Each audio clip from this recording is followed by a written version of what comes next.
সাড়া দে গোপাল রে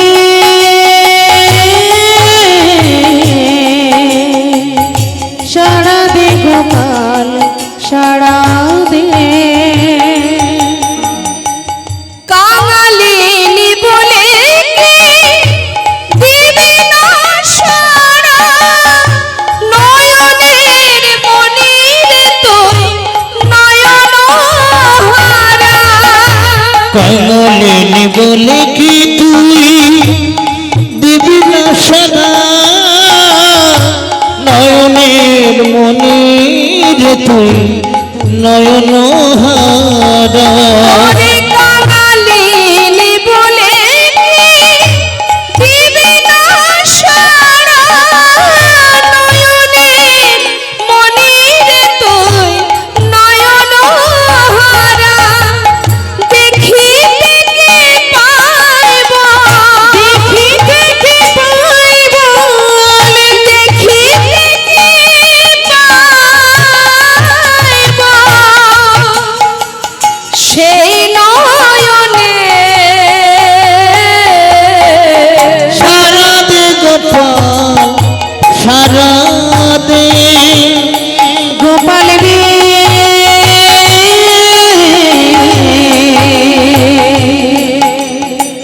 সাড়া দে গোপাল সাড়া দে যে বাঁশি বাজিয়ে ছিলে ওই বৃন্দাবনে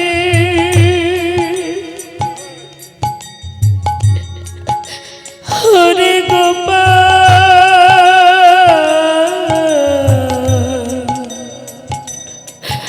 হরে আমার নয়ন মনি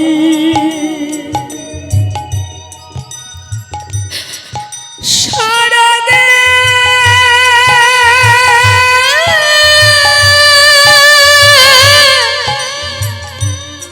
গোপাল রে হরে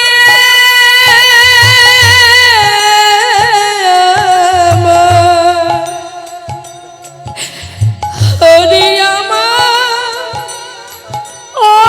আমার নয়ন মনি ওরে আমার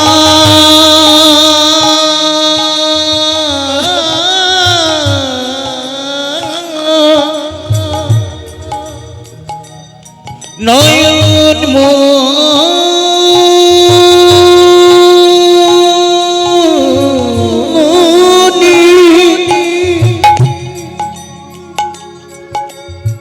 শুধু একবার দেখে যারে আমার প্রাণী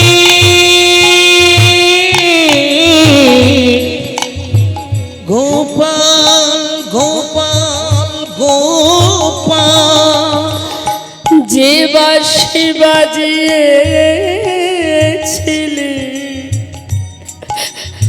ওই বৃন্দাবনে সে বাঁশি বাজা আবার সবারে কানে ওরে তোর বিরহেতে কাঁদে শ্রীদাম সুদাম কেঁদে হয়েছে তোর বিরহে দিয়া কাঁদে শ্রীদাম সুদাম কেঁদে হইয়া দেখো সোনার ব্রজ সোনার ব্রজ সোনার ব্রজ সোনার ব্রজ আধার হলো সারা দিন তাই গৌর হরি গোপাল রে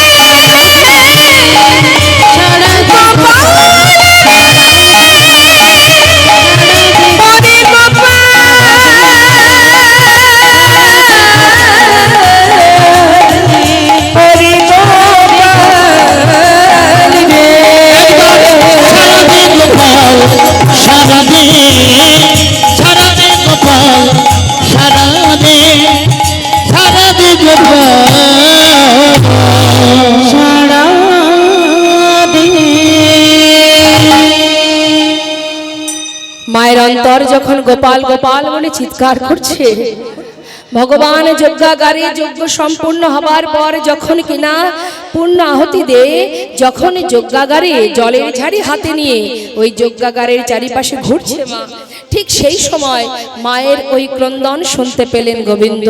শোনা মাত্রই জলের ঝাড়ি হাত থেকে পড়ে গেল। দাদা, এবার আমায় বিদায় দাও দাদা, যেতেই হবে, আর আমি এখানে থাকতে পারছি না। কিরে ভাই, এমন চঞ্চল হলি কেন? দাদা ছেড়ে দাও আমায়, আমার মা কাছে দাঁড়িয়ে দাঁড়িয়ে তাকে প্রহার করছে, আমাকে যেতে হবে দাদা। ছুটতে ছুটতে গোবিন্দ আমার চারটে দ্বারেই প্রবেশ করছেন, চারটে রূপ ধারণ করে। তো যাচ্ছে কিভাবে, কোথায় যাচ্ছে? সবার মনোবাঞ্ছা পূর্ণ করতে চার দ্বারে চার রূপ ধারণ করে। মহাজন বললেন, দেখো বাঞ্ছা কল্পতরু ভগবান সকলের বাঞ্ছা পুরাবে বলে, কল্পতরু ভগবান সকলের বাঞ্ছা পুরাবে বলে কল্পতরু ভগবান সখ্য প্রেমে সখাগণ দেখিতে পাইল, সখ্য প্রেমে সখাগণ দেখিতে পাইল, সখ্য প্রেমে সখাগণ দেখিতে পাইল, সখ্য প্রেমে সখাগণ দেখিতে পাইল। ভাই কানাই বলে কাঁধে তুলে নিল, ভাই কানাই বলে কাঁধে তুলে নিল, ওরা ভাই কানাই বলে কাঁধে তুলে নিল, ভাই কানাই বলে কাঁধে তুলে নিল, ভাই কানাই বলে কাঁধে তুলে নিল। কল্পতরু ভগবান সকলে বাঞ্ছা পুরাবে বলে, বাঞ্ছা কল্পতরু ভগবান সকলে। নন্দ উপানন্দ দেখে দ্বারে দাঁড়ায়, নন্দ উপানন্দ দেখে দ্বারে দাঁড়ায়, নন্দ উপানন্দ দেখে দ্বারে দাঁড়ায়, নন্দ উপানন্দ দেখে দ্বারে দাঁড়ায়। প্রাণ গোবিন্দ আসে দুটি বাধা মাথায় লয়ে, হরি বল হরি মাথায় লয়ে, ওরা প্রাথমিক আসে দুটি বাধা মাথায় লয়ে, প্রাণ গোবিন্দ আসে দুটি বাধা মাথায় বাঞ্ছা লয়ে, কল্পতরু ভগবান সকলে বাঞ্ছা পুরাবে বলে কল্পতরু ভগবান সকলে। এবার যাচ্ছে কোথায়? মা যশোমতীর কাছে। বাৎসল্য ভাবেতে গেল মা যশোদার কোলে, বাৎসল্য ভাবেতে গেল মা যশোদার কোলে, বাৎসল্য ভাবে গেলেন মাতা সুতার কোলে, ঈশ্বর নবনী দেয় গোপালের বদনে, ঈশ্বর নবনী দেয় গোপালের বদনে, ওরা কৃষ্ণ বলে দেয় গোপালের বদনে, ঈশ্বর নবনী দেয় গোপালের বদনে। কল্পতরু ভগবান সকলে বাঞ্ছা পুরাবে বলে কল্পতরু ভগবান সকলে। যেই না কাঙালিনী মা ঘর কোলের মধ্যে গোপালকে ননি দিচ্ছেন, সমস্ত দ্বারকাবাসী দেখে অবাক, এ আবার কেমন মা? আমাদের এত বড় রাজা মহারাজ, তার মা এমন কাঙালিনী কেন হতে যাবে? সে তো মাতা দেবকী, হ্যাঁ, তিনিই তো আমাদের গোবিন্দের কৃষ্ণের মা। দেরি না করে সঙ্গে সঙ্গে খবর চলে গেল মা দেবকীর কাছে। মা দেবকী খবর পেয়ে ছুটতে ছুটতে এসে উপস্থিত। মা যশোমতীর কোলে তার কৃষ্ণ দেখা মাত্র হাত ধরে টানতে শুরু করলেন, আমার কৃষ্ণ।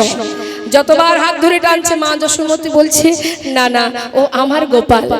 একজন বলছে আমার কৃষ্ণ আমার সন্তান, আর একজন বলছে আমার গোপাল ও আমার সন্তান। দুইজনে যখন টানাটানি করছে, দ্বারকাবাসী চিন্তা করছে কিছু তো একটা ব্যাপার আছে, তাহলে পরীক্ষা দেওয়া হোক প্রকৃত মাকে। আমরা জানতে চাই গোপালের প্রকৃত মা, কৃষ্ণের প্রকৃত মাকে। তাহলে কি পরীক্ষা? আমরা শতবস্ত্র পর পর টানাবো। বস্ত্রের এক ধারে থাকবে আমাদের মহারাজ, আর এক ধারে থাকবে দুই মা।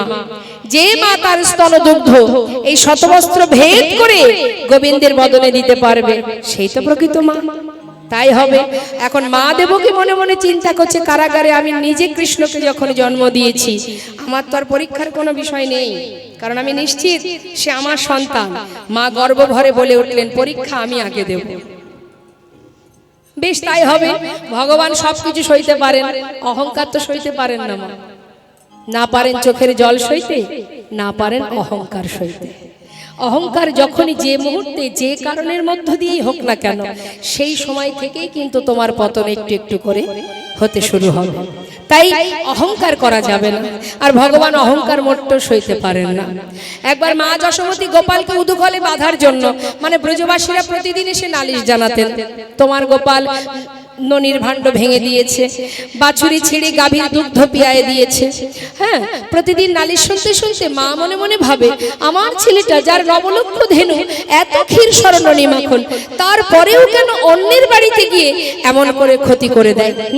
কেন? আমার কি এখানে খাওয়ার অভাব আছে? কেন যাবে?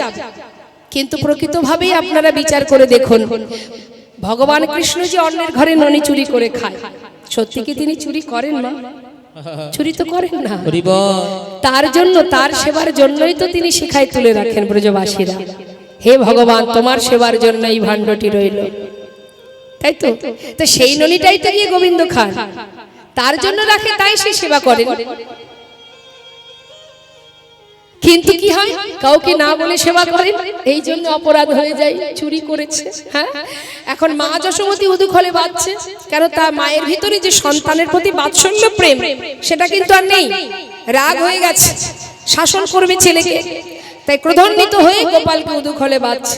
যত গাভী আছে, ধেনুবৎস যত ছিল, সবার রজ্জুগুলো একটা সঙ্গে একটা বেঁধে গোপালকে যতবার উদুখলে বাঁধতে যায়, ততবার দুই অঙ্গুলি ফাঁক থেকে যায়। সন্তানের প্রতি যে অনুরাগ, যে বাৎসল্য প্রেম, সেটা তো আজ তার ভিতরে নেই।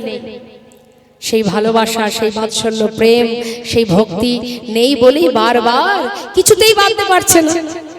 মা যখন বারবার বাধা সত্ত্বেও ছেলেকে শাসন করবার জন্য বাঁধতে পারলেন না, তখন মা নিজেই কেঁদে উঠলেন, চোখে জল পড়ছে, কাঁদছেন মা, আর বলছে, গোপাল আমি তোকে বাঁধতে পারলাম না বাবা, আমি হেরে গেলাম। যেই দেখেছে মায়ের চোখে জল, স্বয়ং গোবিন্দ নিজে ছুটে এসে মায়ের গলাটা জড়িয়ে ধরেছে। মা, কে বলেছে তুমি বাঁধতে পারোনি? এই তো আমি তোমার কাছে বাধা পড়ে আছি। তাই ভগবান অহংকার কখনো সইতে পারেন না মা। এখন মা দেব কি ভাবছেন, আমি সন্তানকে জন্ম দিয়েছি, আমি তো মা, এর আবার পরীক্ষা কি আছে? বেশ, তাই হোক, সবাই চাইছে পরীক্ষা দিতে হবে। মা দেরি না করে এবার পরীক্ষা দেবেন বলে দাঁড়িয়েছেন। মহাজন বললেন, দেখো দেখো, আজ গরবে দেব কি সস্তন ধরে, গরবে দেব কি সস্তন ধরে, আজ গরবে দেব কি সস্তন ধরে, গরবে দেব কি সস্তন ধরে, প্রথম বসন ভেদি না করে, প্রথম বসন ভেদ না করে, প্রথমে বসন ভেদ না করে, ভেদ হলো না, ভেদ হলো না, ভেদ হলো না, ভেদ হলো না, প্রথম বসন ভেদ হলো না, প্রথম বসন ভেদ হলো না, প্রথম বসন ভেদি না করে, প্রথম বসন ভেদ না করে, প্রথম বসন ভেদ না করে। অহংকার পরাজিত হয়ে গেল মা। যেই না পরাজিত হলো, সবাই বললেন, তাহলে এবার যশোমতী তুমি এসো, পরীক্ষা দিয়ে যাও। মা যশোমতী মনে মনে ভাবলেন, গোপাল জানি না আজকের পরীক্ষায় আমি জয়ী হতে পারবো কিনা, তোর মা হতে পারবো কিনা। জগতে সবার কাছে যদি প্রমাণিত হই যে আমি তোর মা নই, কিন্তু আমি তো জানবো যে তুই আমার একমাত্র সন্তান। মা পরীক্ষায় দাঁড়িয়ে চোখের জলে বুক ভাসিয়ে কাঁদছে। যেখানে ভক্তি সেখানেই তো ভগবান। গোপাল গোপাল গোপাল বলে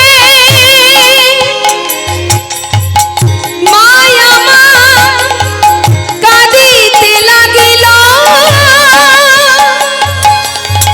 শত বস্ত্র ভেদ করে দুগ্ধ দেখো বদলে পড়িল। গোপাল গোপাল গোপাল বলে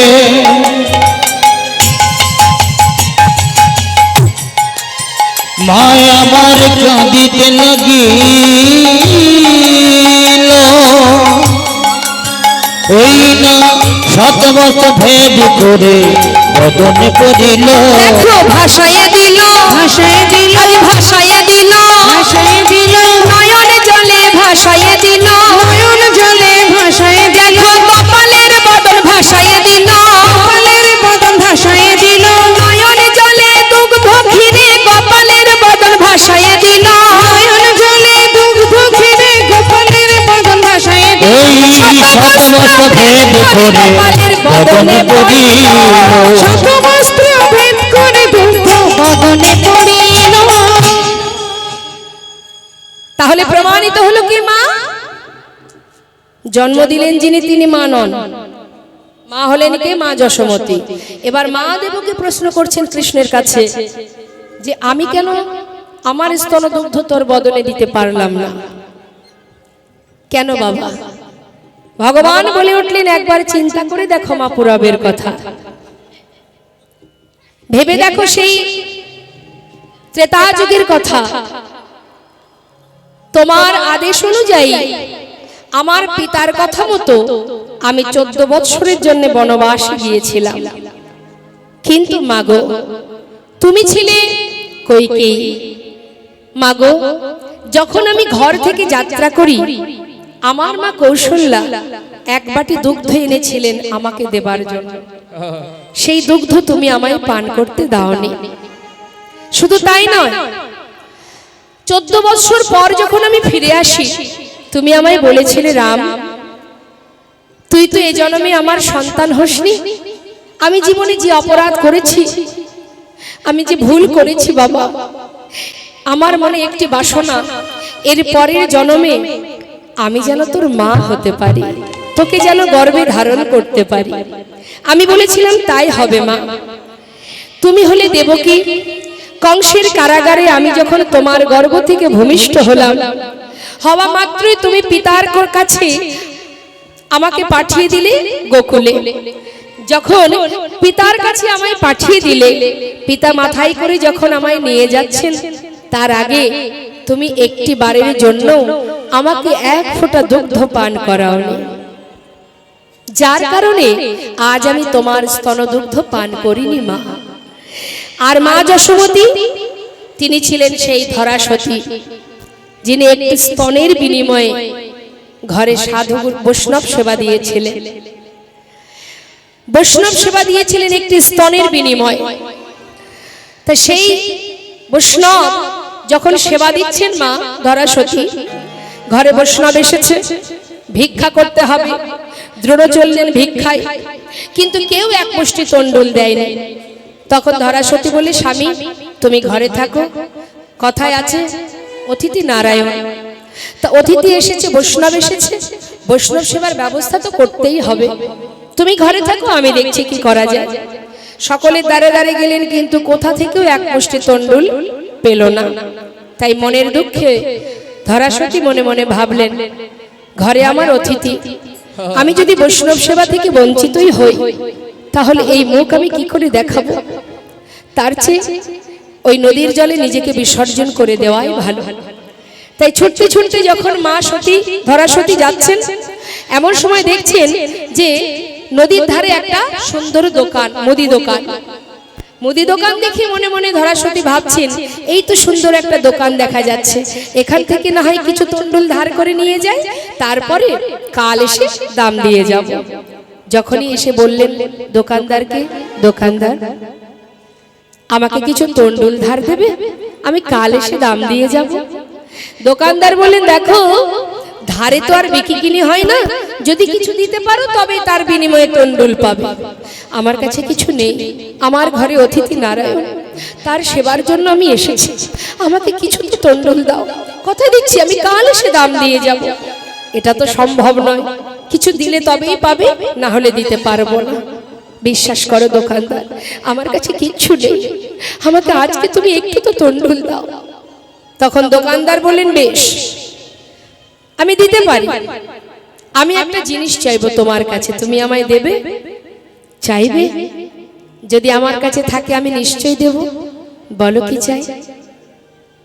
পারবে তুমি তোমার একটি স্তন কেটে আমায় দিতে? ধরাসতী বলে উঠলেন এমন কথা বলো না দোকানদার, আমি সতী রমণী, স্তনের অধিকার একমাত্র সন্তানের থাকে, এই অপরাধ আমায় করতে বলো না, আমি তোমার কাছে করজোড়ে মিনতি করছি, তাহলে তণ্ডুল দেব না, চলে যাও। ধরাসতী বিপদে পড়েছে, কোন দিকে যাবে সে? ঘরে বৈষ্ণব সেবা, কি করে ঘরে ফিরবে সে? তখন দোকানদারকে বলে, দেখো তোমার কথা আমি রাখতে পারবো একটা শর্তে। স্তনের অধিকার একমাত্র সন্তানের থাকে, তাই তুমি যদি একটিবার আমাকে মা বলে ডাকো,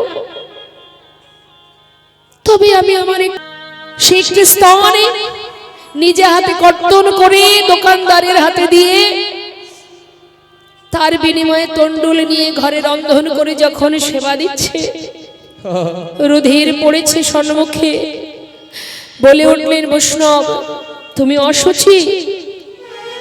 করজোড়ে বলে উঠলেন, অপরাধ করে নেবেন না, হরি বল হরি বল। বিশ্বাস করুন আমি অপবিত্র অসুচি নই। আমি যে বড় বিপদে পড়ে একটি স্তনের বিনিময়ে আজ আমি সেবা দিয়েছি। তখন সেই বৈষ্ণব বলে উঠলেন, বৈষ্ণব রূপ ধারণ করে গেছেন স্বয়ং ভগবান, বলে উঠলেন, আমি তো বুঝতে পারিনি তো যে স্তনের বিনিময়ে আজ তুমি আমায় সেবা দিয়েছো আমি তোমার সেবায় সন্তুষ্ট, তো যে স্তনের বিনিময়ে সেবা দিয়েছো এর পরের জন্মে সেই স্তন দুগ্ধ আমি তোমার সন্তান হয়ে পান করব। নিতাই গৌর হরি বল হরি বল। তাই সেই ধরা সতেই কিন্তু মা যশোমতী, সেই জন্যই তো মায়ের স্তন দুগ্ধ পান করলাম। এদিকে প্রমাণিত হলো মা যশোমতী মা, আর এক ধারে দাঁড়িয়ে আছেন আমার রাধারানী। তারা কি দেখছে? মধুর রসে সখীগণ দেখিতে পাইল, মধুর রসে সখীগণ দেখিতে পাইল, মধুর রসে সখীগণ দেখিতে পাইল, মধুর রসে সখীগণ দেখিতে পাইল, মধুর রসে সখীগণ দেখিতে পাইল। শ্রীমতী রাধারানী দেখছেন কি গোবিন্দ আসছে, পরনে কি আছে? রাজবেশ। রাজবেশ দর্শন করে রাধারানী কি করলেন? অভিমানে কমলিনী বদন ফিরাই, অভিমানে কমলিনী বদন ফেরাইল, অভিমানে কমলিনী বদন ফিরাল, অভিমানে কমলিনী বদন ফেরাইল। বাঞ্ছা কল্পতরু ভগবান সকলে, বাঞ্ছা পুরাবে বলে কল্পতরু ভগবান। সখীরা বললেন, এই রাধে, যার জন্য আসা সে তো তোর সামনে, এমন করে মুখটা ঘুরিয়ে দাঁড়ালি, কি হলো তোর? তার সাথে কথা বল। শ্রীমতী রাধারানী বলেছে, সখীরে আমি তো কোনো রাজাকে ভালোবাসি নাই, আমি ভালোবেসেছিলাম এক রাখালকে। তাই যা যা ওই রাজাকে চলে যেতে বল, আমি ওই রাজাকে চিনি না। গোবিন্দ বুঝতে পারলেন রাজবেশ রাধারানী পছন্দ করছে না, তাই নিজে রাজবেশ খুলে রাখালের বেশ পরিধান করে রাধারানীর নিকটে এসে তাড়াতাড়ি করে রাধারানীর মান ভাঙাচ্ছেন। কেমন করে? রাধারানীকে ধরলেন, তরাতরি করে ধরে বসাইল বামে, তরাতরি করে ধরে বসাইল বামে, তরাতরি করে ধরে বসাইল বামে, তরাতরি করে ধরে বসাইল বামে, নিজ বসনে মুছাইল রায় মুখ ঘামে, নিজ বসনে মুছাইল রায় মুখ ঘামে, নিজ বসনে মুছাইল রায় মুখ ঘামে, নিজ বসনে মুছাইল রায় মুখ বাঞ্ছা ঘামে। কল্পতরু ভগবান সকলে, বাঞ্ছা পুরাবে বলে কল্পতরু ভগবান সকলে। এবার কি করলেন গোবিন্দ আমার? আনিয়া প্রভাসের জল চরণ ধোয়ালো, আনিয়া প্রভাসের জল চরণ ধোয়ালো, প্রভাসের জল এনে চরণ ধোয়ালেন। মহাজন লীলার পাশে দাঁড়িয়ে বললেন, দেখো গোবিন্দ দাসী কহে প্রভাস তীর্থ যে হইল, গোবিন্দ দাস বলে গৌর হরে যে হইল, গোবিন্দ দাস বলে প্রভাস তীর্থ যে হইল। কল্পতরু ভগবান সকলে, বাঞ্ছা পুরাবে বলে কল্পতরু ভগবান। ভাঙিয়া চূড়ার ফুল চরণ সেবা করে, ভাঙিয়া চূড়ার ফুল চরণ সেবা করে, ভাঙিয়া চূড়ার ফুল চরণ সেবা করে, ভাঙিয়া চূড়ার ফুল চরণ সেবা করে। ললিতা মুচুকি হাসে কুন্দলতার আড়ালে, ললিতা মুচুকি হাসে কুণ্ডলতার আড়ে, ললিতা মুচুকি হাসে কুণ্ডলতার আড়ে। কল্পতরু ভগবান সকলে, বাঞ্ছা পুরাবে বলে কল্পতরু ভগবান। সখীরা কি বলছেন? হেই মা তা জানি না, এই মহিমা তা জানি না, হেই মা তা জানি না, হে মাতা জানে না, পুরুষ নারীর সেবা করে হেই মা তা জানি না। গুরু নারীর সেবা করে, হে মাতা জানে না। পুরুষ হয়ে নারীর চরণ সেবা করছে, হায় হায়, এমন তো কখনো দেখিনি। রাধারানীর কাছে এসে কি করলে ললিতা সখী, আনিয়া মালতির মালা রায়ের করে দিল, আনিয়া মালতির মালা রায়ের করে দিল,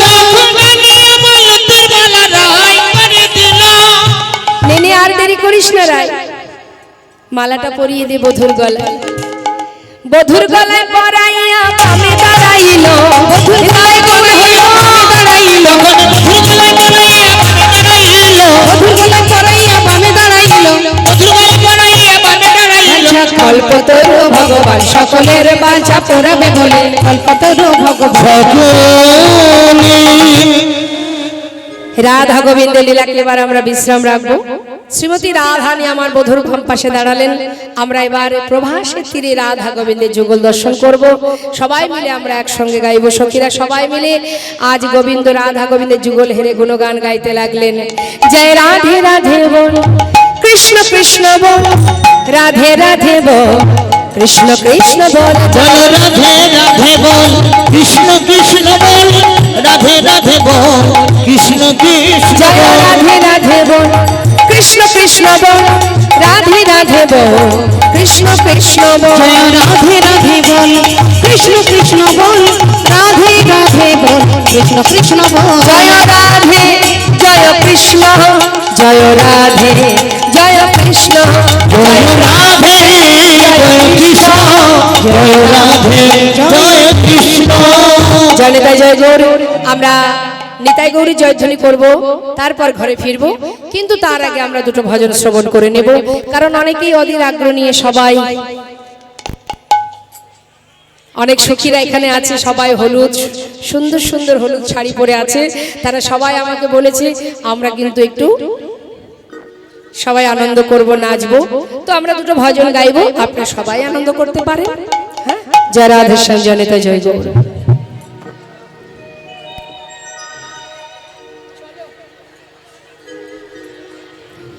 চলো চলো চলে যা, কোথায়?